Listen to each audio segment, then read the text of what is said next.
all goes uh, blank. And yeah, so my growing story started well, sort of in the sort of early 2000s. I had a feeling. I lived in London. I lived in North London, just north of Kentish Town, and I really, for some reason, I got this yearning to grow food, but I only had a balcony.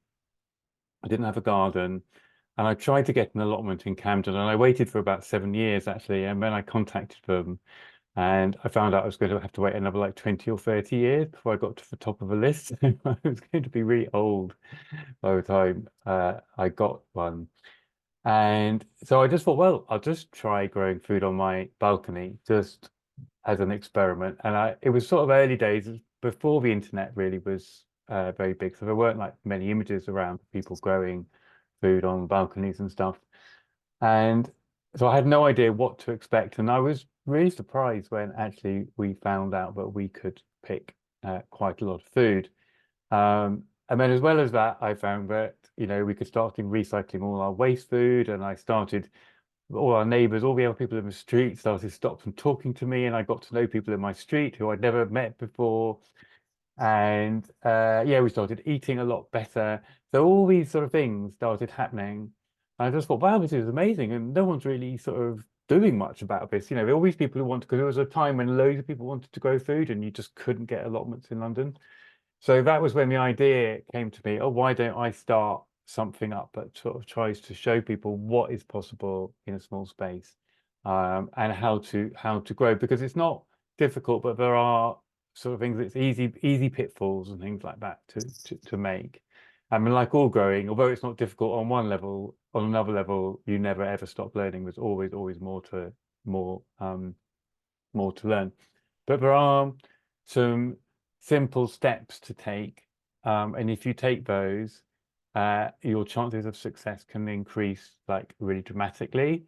And that's sort of the main thing I want to cover this evening. So I can't go into all those details that we're all spending a lifetime learning. But what I can do is just cover the things which I think make uh, biggest difference. As Nikki mentioned, I have written a book called The Vertical Veg Guide to Container Gardening. And I also have a blog called Vertical Veg, and I send out from that every month or sometimes twice a month, free sort of tips and things like that, sort of seasonal tips and things that I've learned, because as I say, it's an ongoing learning process. So one of my recent discoveries was how well spring onions grow in containers. So I've been showing that with people because you can grow them really close together and they're really, really productive. And then I also run online courses and workshops as well. I run but like 4 each year in the sort of spring, early summer on worm composting and growing in containers and growing microgreens and things as well. So if anyone wants to learn more at any point, then those are possibilities. What I'll do now is I'll share my slides, and this always happens to me. I had the talk all open and it's disappeared. So hang on 1 second while I just open up my talk again.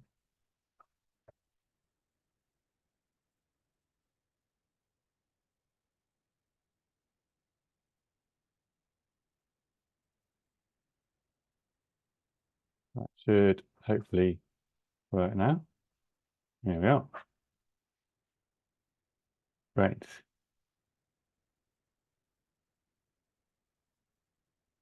So I thought I'd start by just saying a little bit about some of I've already summarized quickly the benefits of growing in a small space, but just a little bit more on that. And then, as I said, a few simple things can make a big difference. And so I developed a while ago this sort of 8 steps. And these are the things, if you do these, I find that you are much more likely to be successful. And then look quickly at some of the things that grow really well in small spaces. You can sort of grow anything, but some things are like much more productive than others.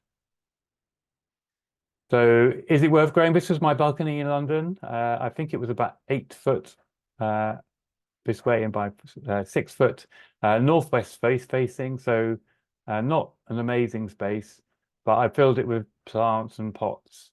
And yeah, and we used to call it the balcony, but then we started without thinking about it, calling it the garden. And yeah, we just loved having this space as well as the food off it. And one year I weighed what we grew, and this was on this balcony, but also on some windowsills on the other side of the house, and I'll show you those in a minute. But I just wanted to get an idea of, well, I thought we were growing a lot, but I wanted to measure how much. And we actually grew like 81 kilos of food, which would, I calculated the price, admittedly at Waitrose prices, but then I thought, well, it's really high quality, so I should price it high. It would have been worth £900. That was back in 2010, so that's considerably more than that now. And that included things like over £60 in weight of tomatoes and over £7 weight of herbs, which is something that we ate a lot, and also a lot of salad leaves, as you can see, for over £30, 15 kilos about of salad leaves. So that within on the balcony and the windowsills, but you know, even if you just have one windowsill, you can still create like a worthwhile garden. So this is actually a north-facing windowsill, but it's got a mint plant, some chives and parsley. And if you had those, you'd be able to pick that. This was, I mentioned my kitchen windowsill. You'd actually be in London, but you'd actually be able to pick herbs from those, like not every day, but probably most days for at least 6 months of the year. So you can add, you know, that will enable you to add some sort of flavor and some diversity into the food you eat. And just in general, homegrown food, you know, particularly when it's like really freshly picked, it just tastes so much better. And leaves in particular lose the nutrients quite quickly. So when they're bagged up and like sent to the shops, you know, they're sometimes sort of wilt and stuff like that, but they're also losing nutrients. Whereas when you've got them on your windowsill, they're obviously much fresher. And I wouldn't necessarily say that it was a great way to save loads of money, but what you definitely can do is grow much, much higher quality food at an affordable price, but much cheaper than you could. So this probably isn't necessarily cheaper than going to Aldi, although you could probably compete with Aldi prices, but it's not cheaper. But it will be much cheaper than going to, you'll get the same quality as Borough Market, for example, but a fraction of the price. And one of the nice things as well in the city is that you start finding that bees and stuff like that, because so this is a tree bee. Matt actually made a nest in our front yard. And you can also start recycling all your kitchen scraps to make compost, which is great from a sustainability point of view. And one of the things I really have enjoyed about it is, so this was the house that we currently live in. I now live in Newcastle upon Tyne, so we moved up to Newcastle about 10 years ago. And a lot of the houses here have concrete at the front and at the back. And to be honest, if you walk down the street and all the front yards look like this, it's a bit drab and a bit depressing and a bit bleak. But if you put some containers in there, there is the same front yard, and I've got some veg in there in containers, and suddenly, you know, it just looks so much better, and it just feels so much more friendly, not just for us, but for also for the community as well. And that's one of the things I really like about it, is that it's a great way of sort of living. I love the word convivial for some reason. It's a much more sort of way to have sort of more convivial living. So this was our front, this was the flat that we lived in London, and we lived in the top two floors here. And I lived there for 15 years, and for the first sort of 13, I didn't really know anyone who lived in the street. But as soon as I put plants on it like this and without gardening, people were constantly stopping and talking to me, and I really felt a bit more part of the community, of the local community. And you know, if you meet someone and have a chat to them outside your garden, then it often means if you see them in the shop, you'll say hello to them. So it's just something that can really enhance, I think, and add value to your own life, but also to the local community as well. And even if you aren't growing, so that's growing in a public space, but even if you're growing like at the back of your house, growing often is also a really great way of meeting other people in the community. So like, I don't know, there's some things on there which really bring people together, like singing brings different people together sometimes. I don't know, football does, but growing is another really good thing, but just brings people from all different walks of life, all different age groups together. And this is a plant swap that we had. And yeah, people really enjoyed connecting with each other and sharing plants at that. But the thing which everybody said, I did a survey a few years ago, and the thing that everybody said that they liked most about gardening at home was that they just loved it and they found it very fulfilling. And I think a lot of things in life these days promise fulfillment, like, shopping and things like that. But actually, sometimes those actually turn out to be rather temporary fulfillment by new things. But I think a lot of people find that growing, it's not on its own, it's probably not going to lead to a fulfilling life, but it's something that can really contribute to a fulfilling life if you're growing your own food and eating it. So I'm now going to look at what I promised was, how some some simple ways to be much more likely that you'll be successful if you follow these sort of steps. I'll just run through them quickly now, and then I'll go through each one in more detail. So the first one is to uh, see how much sun you've got, and what you can grow will very much determine on how much sun you can have. So you need to choose that carefully. The next one is choosing the right size of container for what you want to grow. Then this is a really critical one. So if you remember one thing, this is a really good one to remember. Well, actually, the sun is a really critical one, and getting a good compost is a really critical one. Then check it drains properly. Uh, give the plants enough space to grow, and I'll say a little bit more about spacing in a minute. Uh, find a way to remember to water. Like most plants and containers need watering every day, so you need to find a way to remember to do that. Plants and containers really need feeding. And then almost the most important one of all is don't worry when things go wrong, because some things every year, even though I've been doing it for a long time, some things work and some things don't, and that is just part of it. So if things don't work, just try and learn from it and don't worry about it. Hopefully enough things will work to make it feel worthwhile. So the first thing is to match what you grow to how much sun that your space has. And there's some things which really do need a fair amount of sun to do well. So when I say a fair amount, I mean full sun, and full sun is identified by 6 hours or more of sun a day. And these are things like tomatoes, chilies, aubergines, squash. So pretty much all the sort of fruiting vegetables. These mostly hail from South America, subtropical countries. And they really do need, it's very difficult to grow tomatoes and chilies, for example, without a good amount of sun. Um, if you have a bit less sun than that, so about 5 hours, which is about half a day sun, um, then the things you can grow are things like peas, beans, and pretty much all the root vegetables as well. So potatoes, beetroot, carrots, onions, that sort of thing will all grow quite well in about half a day sun, 5 hours sun. And then less than that, sort of 3 or 4 hours, you're best to focus on the leafy crops, uh, microgreens, salads, herbs. So it's a really big choice. So it's not, you aren't really that limited in some ways. You're limited to leafy crops, but there's so many different leafy things. There's kale, chard, even the herbs which are sort of often designated Mediterranean herbs and need lots of sun, like rosemary and basil, will actually grow fine in 4 hours, 3 or 4 hours sun. And then the other thing which does really well is all the woodland fruits. So that's things like blackberries, raspberries, blueberries, and that sort of thing. There is just a page from my book which just summarizes this. So if you have full sun, you can actually grow everything on this sheet. So things like the leafy things will sometimes do even better in full sun, and the woodland fruits will often do, just as well or better in full sun. It's just that if you have less sun, you're limited. You're limited to these things. 3 or 4 hours sun, you're limited to these leafy things and these woodland fruits. But if you have full sun, you can grow everything here. At least at some times of year. Actually, if you have a very sunny balcony, then in the middle of summer, then growing some of these leafy things can be difficult. But in general, in sunny places, you can grow pretty much everything.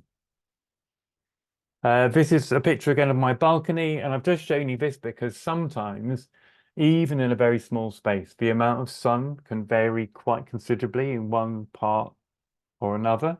So, for example, in this space, I had one space where I've outlined in purple there, which got more than 6 hours sun.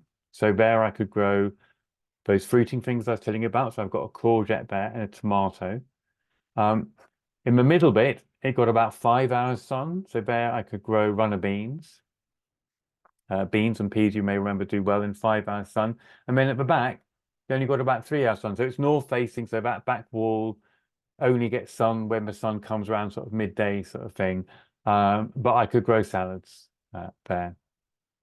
And actually, this picture also shows something which is worth thinking about in a lot of small urban spaces, and that is that higher levels often you find if there's not much sun at the ground level, sometimes you'll find if you look up a bit, you get more sun.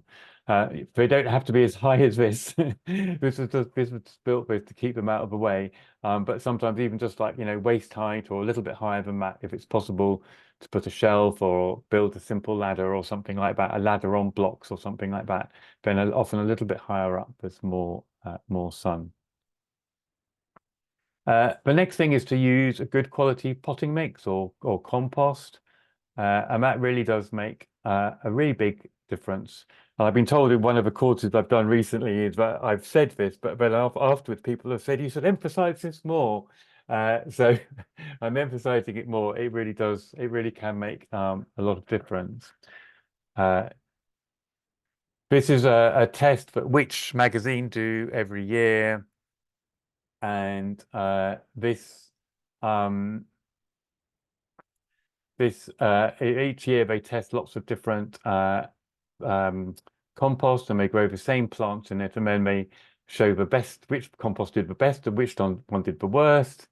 And as you can see, there's a really pretty stark difference. This is basil, how well it did in the best compost and how poorly it did in the worst compost. So it's not normally as dramatic the difference as that between one brand and another, but it is quite possible. I have bought compost which have performed like this really bad one, and particularly if you're new to growing, that's obviously very disappointing if that happens.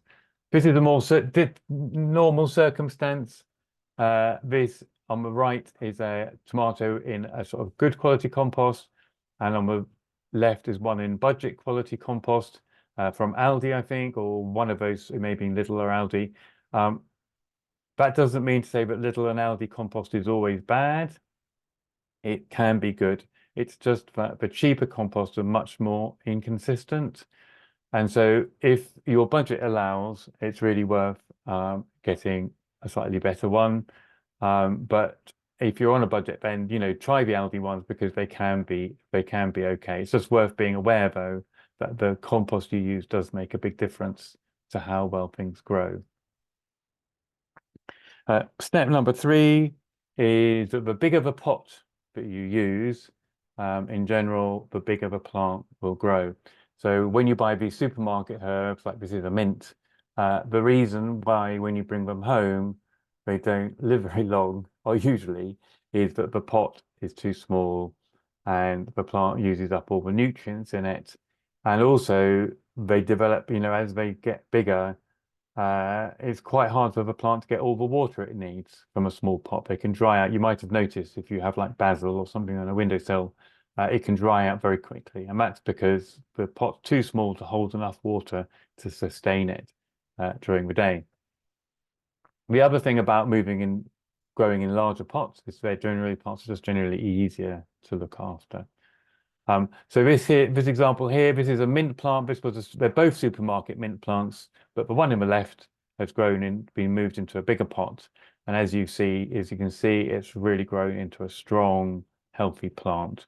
And actually, if you move a mint plant into a bigger pot, a mint plant can pretty much last you for the rest of your life. So it's quite a bargain, really. You buy one supermarket mint for like 80p or whatever, and you move it into a bigger pot, and it will just grow forever. The only thing you need to do is each year you need to take it out of the pot, chop it in half, and chop it in half or quarters and put it back in the pot with some new compost. So you divide, instead of having one mint plant, you either have 2 or 4, depending on how many bits you divide it into.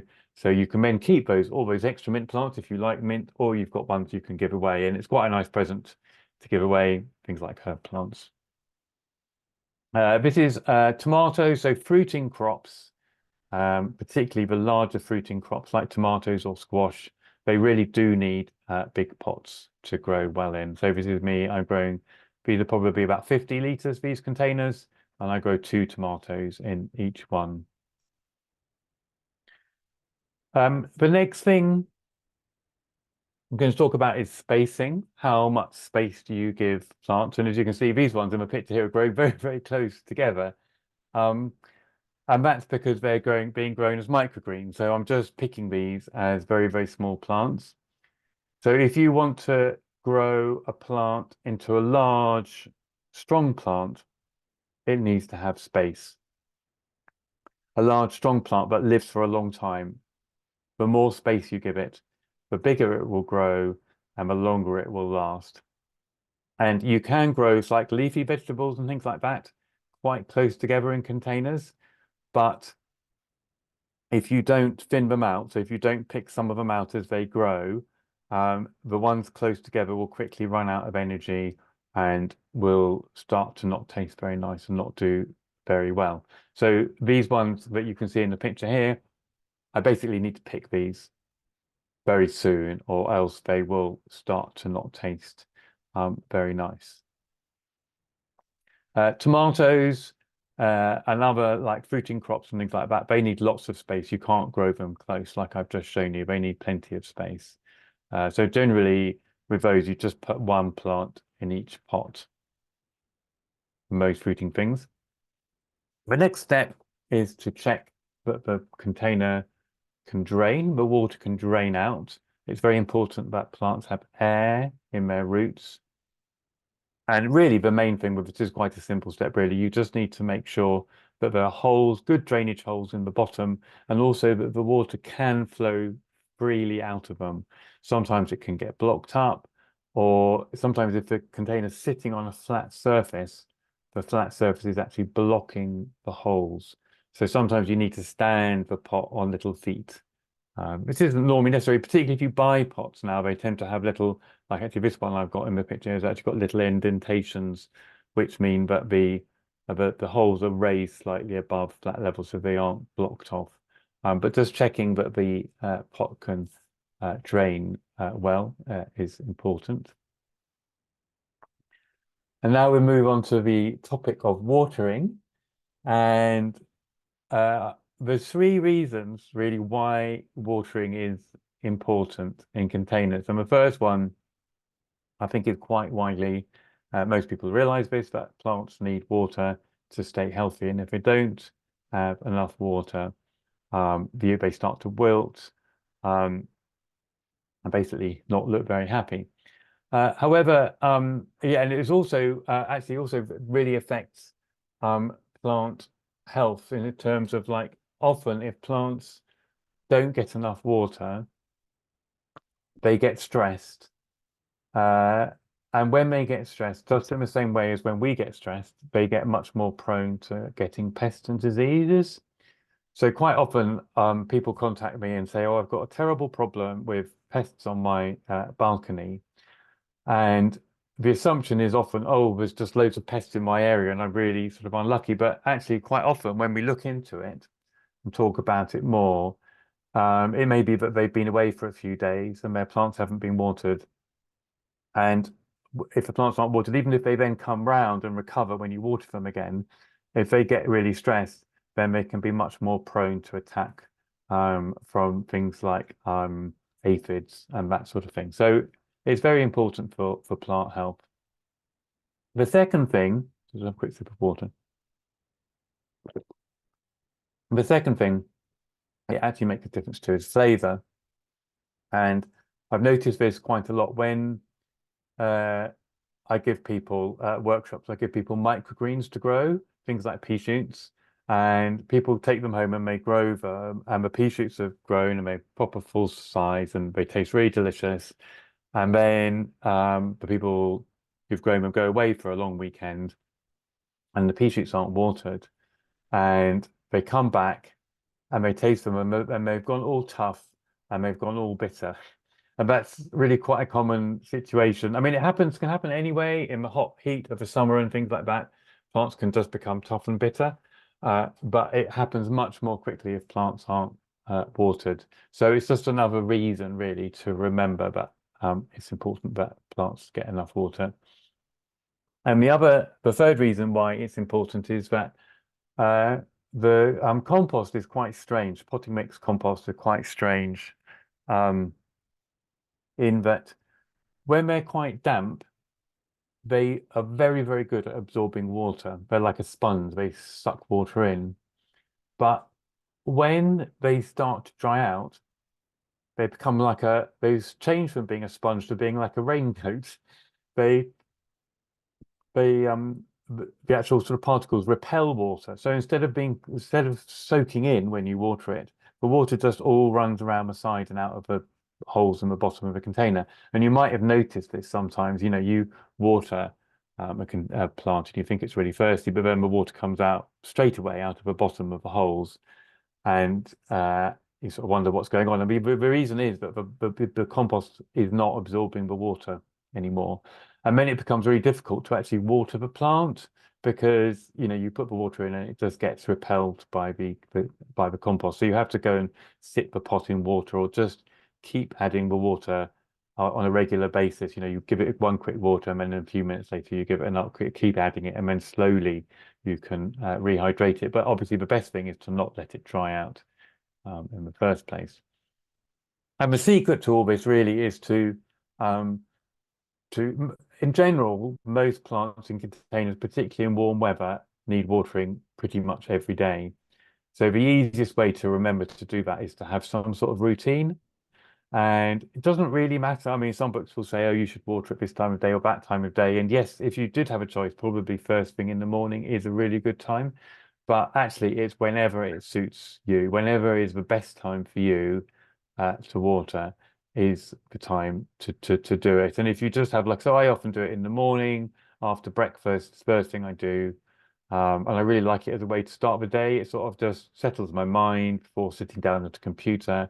And if you see it that way as well, if you see it as part of a sort of healthy mindfulness, connecting with nature, or just reflecting on the day, it's a really nice thing to do rather than being a chore. So just doing that on a regular basis and checking if your plants need watering. And there's also, if you do it on a daily basis, what you'll often find is you'll spot any pests or anything like that early, and you can deal with them. So that's number 6. This is me just doing my watering routine. And this is something just to show you. I mean, I think most people are aware that plants will need more water when it's hot. They also need more water when it's windy. Wind in particular actually really dries plants out. But one thing which people maybe it seems obvious when I say it, but isn't really necessarily obvious until you've sort of experienced it or been growing for a while, is that um, as plants get bigger, they need more watering. So I know that sounds really obvious, but it's just really easy. I've noticed people will start growing. So for example, this picture here is a tray of fava bean shoots, which are a bit like pea shoots or something like that. And when you've just sown this tray and when they're little plants, they really won't use very much water. They won't need very much water. But when they get to this size, this next slide here will show you when you take them out, this is the network of roots that these plants here, so taking it out of the tray, flipping it over, that is the network of roots that these plants have grown. So you'll see just those roots, I get that these plants are going to be drinking like a lot of water. So when they're this size, they need much, much more water than they do when they were babies. So it's just to remember, and it's the same with things like potatoes. So potatoes don't need very much watering at all. In fact, you've got to be quite careful when you've just planted a tuber. If you add too much water to it, the tuber can start to rot. But as they get bigger, these leaves are going to be losing a lot of water to the wind. So you just need to remember, just bear in mind that when it gets to this size, and also when they're developing potatoes underneath, they also need water to do that as well. So just bear in mind that as your potatoes get bigger, you need to pay more attention to the watering than you do in the early days. Number seven, the seventh step is that it makes a big difference if you feed plants in containers. Uh, as typically, but if you buy a new bag of compost, the ballpark figure people use is that it contains about 6 weeks, enough fertilizer, enough food for about 6 weeks. In practice, that actually varies, so you have to just treat that with a sort of slight, well, just as a rough rule of thumb. But what I'm showing here is a picture of some salads, which I have planted in old compost. So what I've done is I've grown some salad seedlings in new compost in little modules, and then I've taken 4 pots and filled them with old compost, so compost that I used the year before for growing tomatoes. So that compost will have very few nutrients in it because it's already been used to grow other plants. And then what I did was 3 of the containers I fed with different fertilizers, and one of them I just watered. And you can probably, if you look at it, you can probably guess which one of those was the one which I just watered, and that's this black one here. And the interesting thing is that the 3 that I fed them all with different fertilizers. So one was just a liquid fertilizer, one was with chicken manure pellets and worm compost. Um, it didn't actually matter which fertilizer I did. I mean, there was a slight difference between each one, but actually the big difference is between the ones which were fed and the ones which weren't fed. And feeding is quite a big area. We could have a whole sort of, evening spending talking about it. But again, it's one of those things where a little bit of information makes a big difference. So the 3 things I'd really recommend is having a tomato feed, and you can use that on all your fruiting crops. So runner beans, apples, everything, but fruits basically will benefit from a tomato feed. Liquid seaweed is a bit more expensive, but you don't need very much of it. You just put a little bit in a watering can and water it on, or you could even put it in a spray bottle and spray it on the leaves, and the plants very cleverly will absorb it through their leaves.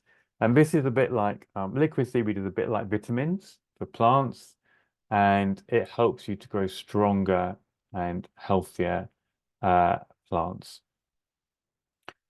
And it's sort of a bit like humans benefit from like a diverse diet, and so do plants. And feeding them with liquid seaweed every week or every 2 weeks just helps them to grow stronger and more healthily. And then when you're reusing compost, which I really recommend that you do, you don't need to buy new compost every time. A really useful fertilizer is chicken manure pellets. And chicken manure pellets, the reason why I recommend them is they're quite widely available, they're quite low cost, and they're high in nitrogen. And nitrogen is the element that plants need for leafy growth. So one of the easiest things to grow in old compost are all the leafy vegetables like salads and chard and kale and things. So when you're reusing your old compost, if you mix in some chicken manure pellets, that will help you to grow strong and healthy ones. And if you really get into gardening and growing at home, the thing I really totally recommend is that you get a wormery and you make your own worm compost. And this is the thing that I use a lot of, and one of the main ways in which I sort of feed my crops. It's not essential, you can grow very well without it, but if you've got the space to have a small wormery, then they are great. The worm compost is excellent.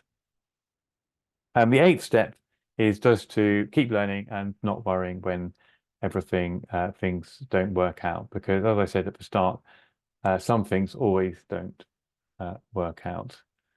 It's just really trying to learn from that. And when things don't work, just try and work out what it is that has gone wrong? I mean, it's not always possible, but try and think what it is that's gone wrong. And actually, it's one of the things I quite like about these 8 steps is that very often, I would say almost 9 times out of 10, actually, when plants don't grow, it's because of one of these reasons here. Either they didn't have enough sun, or there wasn't a very good, they weren't in very good compost, not very good potting mix, or the holes were blocked up and there wasn't very good drainage, or they were growing too close together, or they didn't have enough water.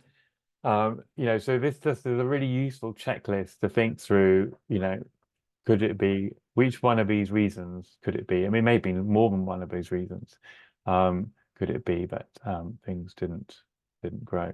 I haven't had a very good growing year up here, and part of the reason for that is that I think it's been a bit the same in London as well. But in June, which is a very important month for growing here because we actually finally gets a bit warmer and we have very long days. It was very, very overcast. So things which I grew in places which normally would get enough sun actually didn't get enough sun. So this number one reason was one reason why quite a lot of my things didn't grow very well this year. So I'm just going to speak for about 5 minutes because I want to make sure we've got plenty of time to answer questions. But I just wanted to look quickly at some things that are really good choices to grow in containers. But having said these are good choices, really you can grow almost anything you want in a container. So it's just important to just to sort of try and grow things that almost most important to grow things you're excited about and you really want to grow and that you will enjoy eating. But these things that I'm showing you are things which I've tried loads of different things, and these are the things that I find make the most difference in a small space. So microgreens, and there's lots of different ones you can grow, and also lots of different salad leaves. But they don't need very much sun, as I told you earlier on, about 3 or 4 hours sun. Microgreens you can grow in even less sun, actually 1 to 2 hours sun is okay for microgreens. But that's things like pea shoots, sunflower shoots, radish shoots, mixed mustard shoots. They're incredibly productive. I know people who run businesses in a room in their home and they supply restaurants for them and they actually make a living from it. So you really can grow a lot of microgreens. But one thing about them is that you need to sow them on a regular basis. So if you're looking for like a low maintenance option that doesn't involve very much work, it's probably not the best option, at least not to grow all the time. But in terms of if you want to grow a lot of food in a small space and to say, for example, grow enough food to own your own fresh salad every single day, then microgreens would probably be a fantastic choice. These are some more microgreens got growing here, some pea shoots and that's it. Another really good choice, sort of a completely different end of the scale. So it's like herbs, and these aren't going to provide you with like large quantities of food, but what these can do is just change how you eat. Because, just from a small collection of herbs like this, you will be able to add fresh herbs to your meals every day. And a lot of them will produce leaves. So some of them like bay, you can actually pick bay and thyme and rosemary. They're not thyme, so bay and rosemary you can pick all year round. Admittedly limited quantities in winter, but you can pick them all year round. But most of them you can pick for like 6, 8, 10 months of the year, most herbs. And they're relatively little work. So if you want something which is quite easy to look after, because you don't need to sow them every year, you just need to move them into big pots every sort of 2 or 3 years, something like that. But this is a great sort of low maintenance option. And of course you can grow salads as well. So all these things you can mix up. It's not either or. And then some vegetables, I don't really grow so many root veg these days, apart from spring onions that I mentioned earlier on, because I find with root veg, like carrots or something like that, when you pull them up, you basically kill it. That's it. You get one crop.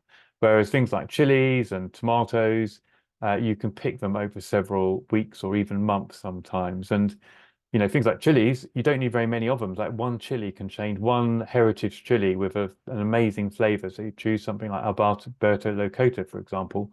One chili can transform a whole meal, and you can't buy them. You can't buy Alberto Locota chilies. You can't buy loads of amazing chilies. There's loads of amazing tomatoes. that you just can't buy. So the veg I've listed here are French beans are very, very productive. You can grow kilos of them in a container. And then finally, fruit bushes and trees are quite nice because they can add structure to a small space. You know, even if you've just got space for one blueberry bush or something, they just add a nice, you know, they add a bit more significant plant. They're not very much work, so you don't have to sow them every year. And they can be, I put sometimes because they can be a bit hit and miss. You know, sometimes they're not, but often fruit can be very productive as well. So just a few quick ideas for making more of a small space. One is this is a ladder I made outside my front of my house, and suddenly in a south-facing space, which is in London, actually this is a downstairs flat, my neighbour's flat. Suddenly in this space where normally we just had the bins, I've got 4 levels of growing in the south-facing space. Another picture. Shelves, I showed you a picture of this earlier on, but actually it's quite easy to put up shelves. You just buy brackets from a hardware store, screw the brackets into the wall, and that often gives you more space to grow and often higher space where there's more light. Hanging baskets. So one way to think about a small space is to think about it as a cube, and hanging baskets are good in 3 dimensions. So hanging baskets are good for filling that 3-dimensional space. So have a look at your space rather than just looking at it flat at the lower level. Look at it in 3 dimensions and think, how can I fill these 3 dimensions with plants? What can I do to that? And one way of doing that is to grow climbers like runner beans. They're also good because they go up, they reach the sun as well. And there's another climber, which is tromba squash, which is a squash plant that grows into tall, sort of phallic looking fruits. They can grow like a meter long, actually, sometimes. And there's a video here, but I think we might. Oh, well, it's very short, it's only 2 minutes. But this does show you my current front yard, where I'm watering microgreens. So as I say, that little space there where I'm walking around with microgreens, that would be enough to grow salad every day. A friend of mine's got one of those, you know, flying camera things. So that's how I got that high shot. And yeah, this is some fruit I mentioned is quite good in a small space. So this is a blackberry. We actually get a lot of blackberries off that. We've got lettuces along. These are all just in supermarket veg crates, actually. These containers that these are growing in, you can probably might be able to see that. Courgettes. And we've got a lot of nasturtiums for the leaves. Nice. And this is one of my wormeries that I'm just delving into here. And yeah, it's quite nice really when rather than throwing out your waste food in a bin, it's quite nice to be able to recycle it and create what is all the research shows. It's much more microbially active than normal compost, and so it's actually much more expensive if you buy it because it's just much better for plants. And here I am. You might remember I mentioned that you can foliar feed plants. So I'm not spraying weed killer or anything. I'm actually spraying seaweed, liquid seaweed over the plants, and they can absorb the nutrients through that. And yeah, I think I'm just picking some microgreens in that picture there. And yeah, anyway, that's just a quick showing my thing.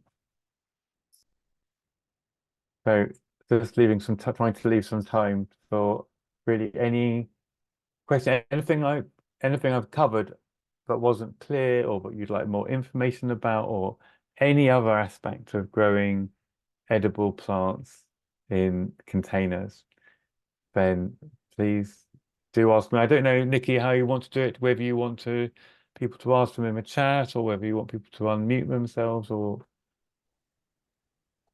Yeah, maybe if you've got a question to ask, if you just take yourself off mute and then we can come to you one at a time.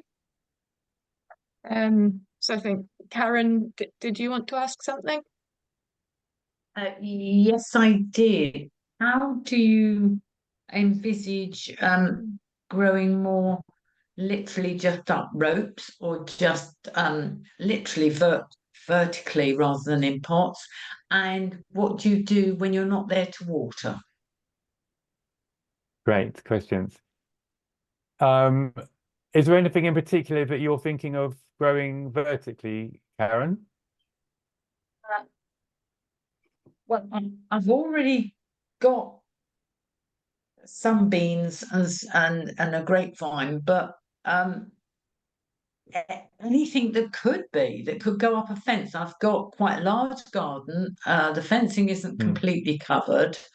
It'd be nice during the summer months to have something that I could vertically do. Cucumbers, courgettes, squashes. Is there anything you can take less ground floor space and more fence? Yeah, definitely. How much sun does it get? It depends. On one side, it's quite shady, but it gets a little shaft, and the rest, the back and the left-hand side, has got quite a lot of sun. Okay, so in the sunny places, but if areas that, well, the areas that get the most sun, you could grow things like squash and tomatoes. And the way to get them sort of climbing is if you attach a string at the top of the fence, and then when the tomato is about a foot tall, what you do is you run the string down from the top of the fence and you tie it loosely, not tightly, just loosely around the base of the tomato. And then you can wind the string around the tomato as it grows. So if a tomato is just supported, doesn't need to be tight, doesn't need to be loose, but the string supports the tomato. And you can also do that with squash and cucumbers, and that's what professional growers do in their greenhouses. And it works really well because when it's windy, the string sways slightly, it still supports it, but it's much easier than like putting a stake in the ground and trying to tie the plants in as they grow up. So that's what I would do in the sunny areas. In the medium amounts of sun areas, you might be able to grow things like beans up. Actually, another one which is good for sunny areas, which is a quite fun one, is fat baby acacia. And I'm just saying this because it grows really, really easily and it just rambles everywhere and it produces these sort of melon size, so not melon, sort of, they look a bit like conkers actually, fruits, which taste a bit like cucumbers. So that's sort of fun. If you want to go something unusual, but sorry, fat baby acacia. It's fat baby. It's ACHOCHA, I think. I mean, it's more for fun. I mean, they are nice to eat, but they're not like as nice as cucumbers or something like that. So cucumbers would be another one you could climb up. In the less sunny spaces, you'd probably want to try and grow something like a wineberry. A Japanese wineberry would grow up there, or a blackberry. There's one called Loctay, which I've got, which is thornless, which is quite nice. But you'd need to put some supports, some wire supports or something up so to hold it as it grows up. But that would be a good choice. There aren't many climbing vegetables that don't need much sun. So that was what I would do with those bits. And then in terms of watering when go away, this is actually one thing where it is a bit difficult with containers because they do need to be watered, and sometimes can be quite a good way to connect with neighbours. So I'm quite lucky now, and my next door neighbour also grows vegetables in her front yard, so we swap. But then, but sometimes I've got other friends or someone who lives nearby who come and do it. Or I'm also quite lucky that my in-laws live near here as well now. But it can be a way to make connections, and often I find I go away in the middle of summer when there's a lot to eat. So the benefit for the person watering is that they can pick the plants. They can pick them in the middle of summer, and that is sometimes a nice thing for them as they haven't had to grow them. Oh, thank you. Caroline, you're off mute. Yes. Did you want to ask a question? I do. Well, I'd like to ask three actually quickly, if it's possible. I've got some patio trees. I've got a cherry, which had cherries this year, apple, which had apples. My pear hasn't done anything yet.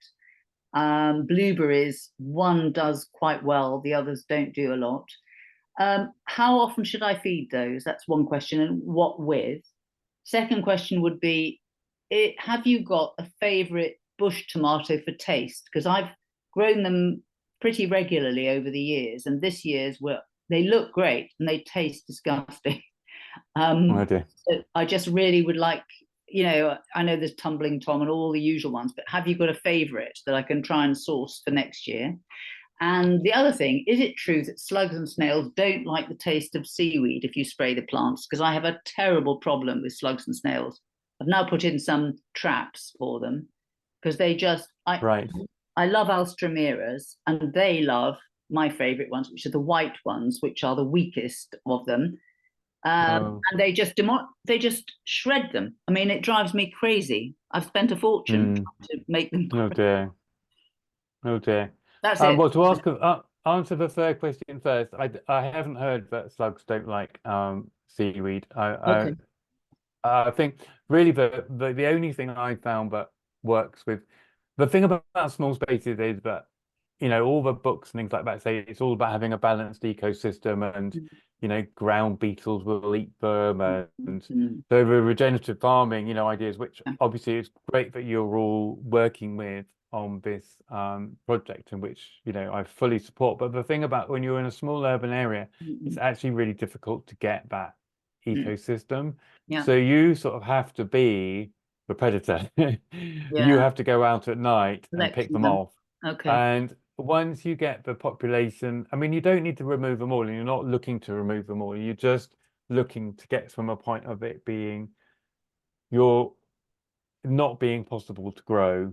Yeah. Because I don't think any of us mind the odd leaf being eaten here No, and there. no, That's not at absolutely all. fine. It's just that when everything is decimated. Yeah. So really, and I don't think any of the, I mean, I wouldn't recommend getting things like slug pellets because they can damage the soil life Sure. in the ground. Sure. No, I haven't got those. I've just got, I put beer and salt, I'm afraid, in some sunken traps.